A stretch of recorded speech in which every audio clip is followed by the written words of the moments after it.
अश्मा नाम के गांव में मीनू नाम की एक छोटी बच्ची अपनी माँ कमला, पिता रामू और बूढ़ी दादी के साथ रहा करती थी। मीनू अपने माँ पिता की एकलौती संतान थी। मीनू के माँ पिताजी मजदूरी कर अपना और अपने परिवार का पेट पालते थे। मीनू दिखने में काली थी, लेकिन पढ़ाई में वो हमेशा ही अव्वल रहा करती थी। अब मीनू 8वीं कक्षा में थी। उसकी पढ़ाई की जिज्ञासा इतनी ज्यादा थी कि अब गांव में उसे अपने सवालों के जवाब मिलना कठिन हो चुका था। तो एक दिन मीनू की टीचर रामू से, रामू, तुम्हारी बिटिया बहुत होशियार है, लेकिन इस छोटे से गांव में उसके गुणों का कोई महत्व नहीं बचेगा। तुम मीनू की पढ़ाई के लिए उसे शहर भेजो, ताकि उसकी अच्छी पढ़ाई हो और उसकी जिज्ञासा पूरी हो। लेकिन जनाब, आप तो जानते हो, हम मजदूरी करते हैं, ये सब हम कैसे कर पाएंगे? देखो रामू, मेरा भाई शहर में रहता है। मैं उससे बात करके तुम्हारे लिए और तुम्हारी पत्नी के लिए वहाँ कोई ना कोई काम जरूर दिलवा दूंगा। लेकिन सर जी, मैं ऐसे फैसले अकेले नहीं कर सकता। मुझे घर जाकर अपनी माँ से बात करनी होगी। हाँ हाँ, क्यों नहीं रामू, लेकिन एक बात याद रखना, तुम्हारी बेटी में अविश्वसनीय गुण है। पढ़ाई करने की पूरी क्षमता है उसमें। तुम उसे जरूर पढ़ाओ और आगे ले जाओ। रामू घर जाने के लिए निकलता है, लेकिन उसके दिमाग में आज सिर्फ और सिर्फ मीनू के टीचर ने कही बात दोहरा रही थी। तो अब वो मन ही मन सोच लेता है कि चाहे जो हो जाए, मैं अपनी बेटी को आगे जरूर पढ़ाऊंगा। उसे जो चाहिए वो सब दिलाऊंगा, चाहे मुझे दिन रात मेहनत क्यों न करनी पड़े।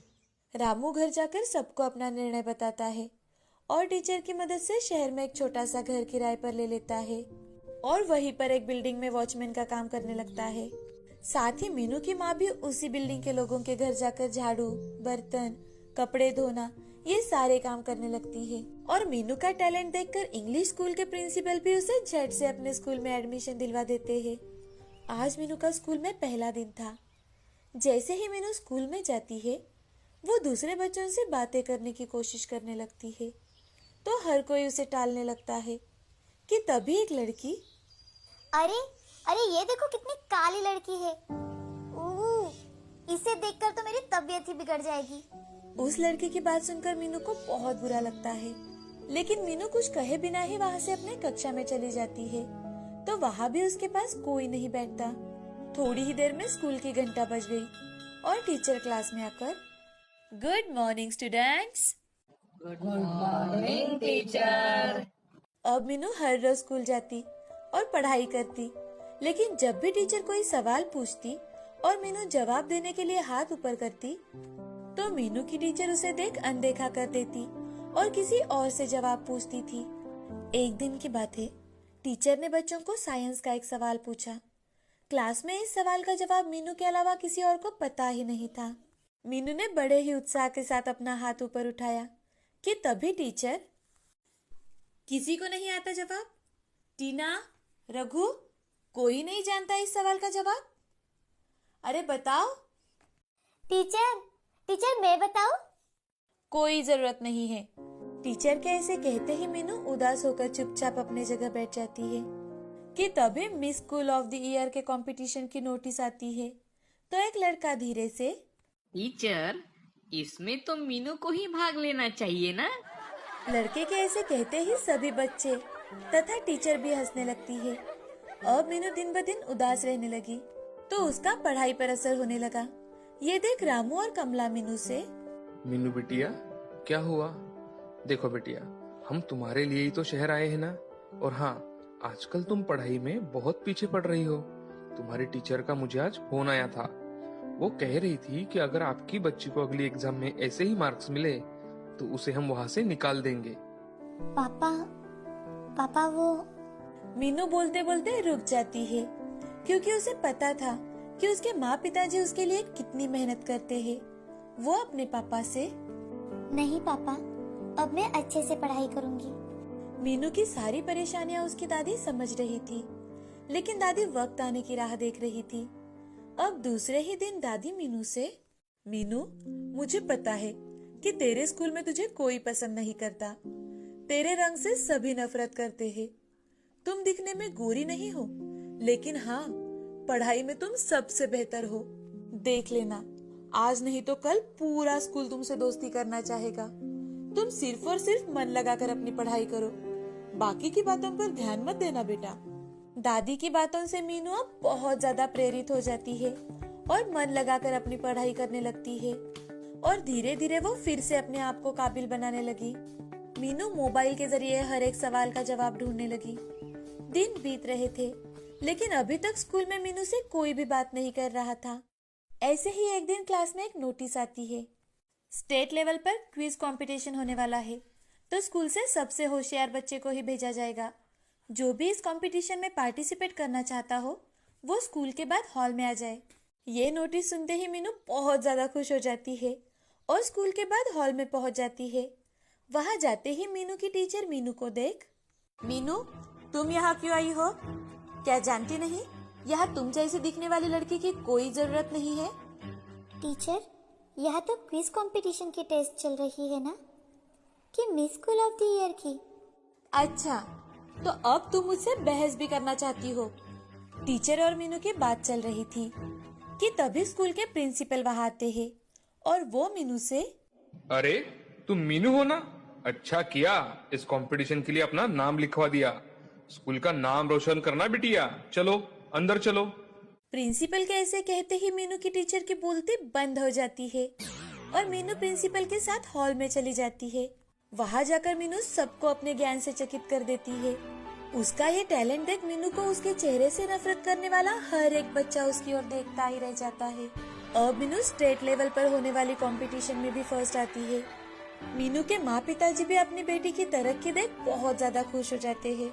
इस कहानी से हमें यह सीख मिलती है कि किसी की पहचान उसकी सुंदरता या गोरापन नहीं होता, इंसान की सही पहचान उसके दिल और दिमाग से होती है। श्रीरंगपुर नाम के गांव में हरिया नाम का एक किसान रहा करता था। उसकी पत्नी सुमति उसे खेतों में मदद कर दिया करती थी। हरिया के परिवार में उसकी बेटी सुधा और बेटा राम, ऐसे 2 बच्चे थे। उनका परिवार हंसी खुशी अपना जीवन व्यतीत कर रहा था। हरिया एक बार खेतों में जाने के लिए निकला तो सुमति हरिया से, सुनिए जी, आज घर लौटते समय राशन लेते आना, घर का सारा राशन खत्म हो गया है। ठीक है, मैं घर आते समय लेकर आऊंगा। आप आगे चलिए, मैं थोड़ी ही देर में घर के सारे काम कर खेतों में आती हूँ। अच्छा ठीक है। हरिया खेतों में जाकर अपने काम कर रहा था कि तभी सुमति वहां आकर उसे खेतों में मदद करने लगती है। कुछ ही दिनों बाद बारिश का मौसम शुरू हो जाता है।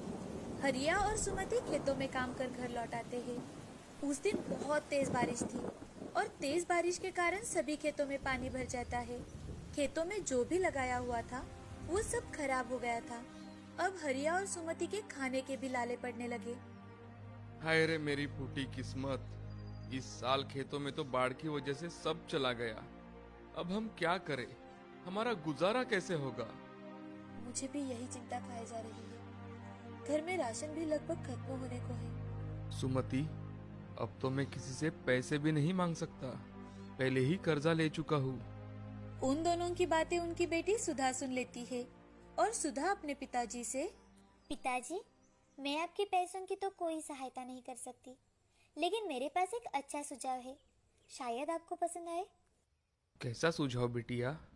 हमारा तो दिमाग काम करना ही बंद हो चुका है, अब तुम ही बताओ कुछ।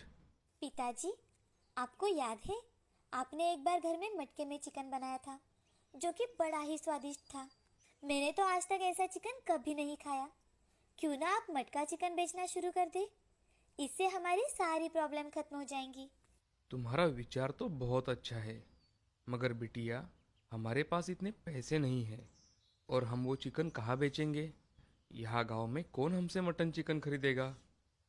उनकी बातें सुन राम हरिया से कहता है, पिताजी, सुधा ठीक कह रही है। हमारे गांव के बाहर हाईवे है, वहाँ बहुत सारे लोग आते जाते हैं।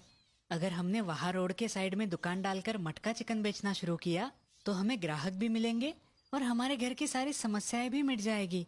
मुझे भी बच्चों की बात बिल्कुल सही लगी। वैसे भी एक प्रयास करने में क्या हर्ज है।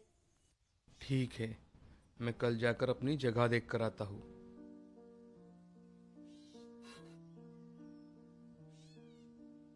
ये मेरे कंगन बेच दीजिए, उससे जो भी पैसे आएंगे उससे हम हमारा धंधा शुरू कर सकते हैं। हरिया को सुमति की बातें ठीक लगी। हरिया सुमति से कंगन लेकर उन्हें बाजार जाकर बेच देता है और उससे आए हुए पैसों से हाईवे पर एक अच्छी जगह देखता है और वहाँ पर एक बाम्बू लगाकर दुकान बनाता है। फिर घर आकर उसे खाना पकाने के लिए जो भी सामग्री चाहिए थी वो इकट्ठे करता है। सुमति हरिया की मदद कर देती है। गांव के चिकन वाले से हरिया चिकन लेकर अगले ही दिन से अपना दुकान शुरू कर देता है। आज उसका दुकान शुरू करने का पहला ही दिन था। तभी उस रास्ते से सरपंच जी वहाँ से घर जा रहे थे तो उनकी नजर हरिया पर जाती है। वो हरिया के पास आकर, अरे हरिया, ये कोई नया धंधा शुरू किया है क्या? खेती में कोई काम धाम नहीं है? अरे भाई, बाढ़ की वजह से और भी काम पड़े हुए हैं। हाँ सरपंच जी, वो सब तो पता है, मगर अभी खाने के लाले पड़ रहे हैं, इसलिए मैंने मटन चिकन बेचने का निर्णय लिया है। अरे हरिया, ये आम लोगों के बस की बात नहीं है। पता है सरपंच जी, पर मैं एक बार प्रयास करना चाहता हूँ। भाई जैसा तुम्हें ठीक लगे हरिया, मैं चलता हूँ। ऐसा कहते हुए सरपंच जी वहाँ से चले जाते हैं। अब हरिया की दुकान में सुबह से एक भी ग्राहक नहीं आया था और इसी कारण उसे सरपंच जी की बातें सच लगने लगी थी। कुछ वक्त बीत जाने के बाद हरिया के दुकान के सामने एक गाड़ी आकर रुकती है और गाड़ी में से उतरकर एक आदमी हरिया से, अरे भैया, आपके दुकान में खाने के लिए क्या है? भाई साहब, हमारे यहाँ स्पेशल मटका चिकन है, आपको बेहद पसंद आएगा। तो फिर हम दोनों के लिए 2 प्लेट लगा दो और साथ में गर्मा गर्म रोटी भी देना। जी साहब, अभी लाया। ऐसा कहकर हरिया 2 प्लेट खाना लगाने के लिए जाता है और हरिया सुमति से, सुमति, जल्दी से 4 गर्मा गर्म रोटियां बनाओ, आज पहला ग्राहक आया है, सब कुछ अच्छा होना चाहिए। जी अभी बनाती हूँ। सुमति रोटियां बनाने लगती है और हरिया चूल्हे पर का मटका चिकन एक छोटे से मटके में डाल देता है और 2 प्लेट तैयार करता है। वो आदमी खाना खाने लगता है। जैसे ही वो आदमी पहला निवाला खाता है तो वो हरिया से, वाह भैया, क्या चिकन बनाए हैं आपने। मैंने आज तक इतना स्वादिष्ट चिकन नहीं खाया, बहुत लाजवाब। सच में ये तो बहुत लाजवाब है, दिल भर गया चिकन खाकर। धन्यवाद साहब। मैडम, वो चिकन मटके का होने के कारण बहुत स्वादिष्ट है। वो दाम्पत्य खाना खाकर अपने साथ पार्सल भी लेकर जाते हैं। हरिया अपनी होटल से आई हुई पहली कमाई शाम के समय सुमति के हाथ में देता है और सुमति वो पैसे घर आकर भगवान के सामने रख देती है। सुमति भगवान के सामने हाथ जोड़कर, भगवान हमें हमारे काम में सफलता देना। अब सुमति घर के कामों में लग जाती है।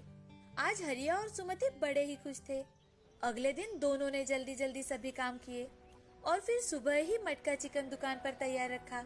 आज कल के मुकाबले उनके दुकान पर कई ज्यादा लोग आए। ये देख हरिया बड़ा ही खुश था। तभी एक पहलवान दुकान में आकर, अरे भाई हरिया, जल्दी से 1 प्लेट मटका चिकन दो। मैंने सुना है यहाँ का मटका चिकन बहुत अच्छा है। अरे भाई साहब, आपने बिल्कुल सही सुना है, मैं अभी लाता हूँ, मुझे सिर्फ 5 मिनट दीजिए, मटका चिकन तैयार है। हरिया जल्दी अंदर जाकर 1 प्लेट खाना लगाता है और पहलवान के सामने लाकर रखता है। पहलवान पेट भर खाना खाता है और खाना होने के बाद हरिया से, अरे हरिया भाई, क्या लाजवाब सब्जी बनाई है आपने, भाई मजा ही आ गया। धन्यवाद भाई साहब। ऐसा कहकर पहलवान पैसे देकर वहाँ से चला जाता है। अब दिन ब दिन हरिया का दुकान कम होटल बहुत अच्छी तरह से चलने लगा था। उसके दुकान पर ढेर सारे ग्राहक आने लगे थे। गांव के लोग भी बड़े ही चाव से हरिया के हाथ का मटका चिकन खाने लगे थे।